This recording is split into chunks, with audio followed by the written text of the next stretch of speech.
বন্ধুরা আসসালামু আলাইকুম। কি অবস্থা, ভালো আছেন নি? আজকে আপনাদের সাথে দই বসানোর নিয়মটা শেয়ার করব। 1 কেজি দুধ নিলাম। দুধের ভিতরে এক কাপ পরিমাণে দুধ পাউডার দিলাম, 1 কাপ চিনি দিছি, সামান্য পরিমাণ লবণ দিছি। এগুলোকে 5 মিনিট জাল দিছি।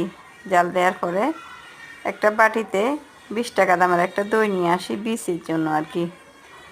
তারপরে হ্যান্ডউইচ দিয়ে ভালো করে দুধের ফেনা ওঠা পর্যন্ত নাড়ছি। নাড়ার পরে আলহামদুলিল্লাহ তৈরি হয়ে গেল। এটারে আমি ভালোভাবে একটা ঢাকনা দিয়ে ঢেকে তয়লা দিয়ে ভালো করে চাপ দিয়ে দিলাম। চাপ দেওয়ার পরে 6-7 ঘন্টা পরে বা আরও কম সময় দেখলে ইনশাল্লাহ দেখা হয়ে যেত। আমি দেখছি যে আলহামদুলিল্লাহ আমার দইটা পারফেক্টভাবে হয়ে গেছে। তা আপনারাও এভাবে মিষ্টি দই ব্যবহার করে এই রমজানে খেতে পারেন। আলহামদুলিল্লাহ আমার কাছে খুব ভালো লাগছে এবং আমার দইটা পারফেক্ট হয়েছে। তা আপনারা চেষ্টা করে দেখেন। আল্লাহ হাফেজ।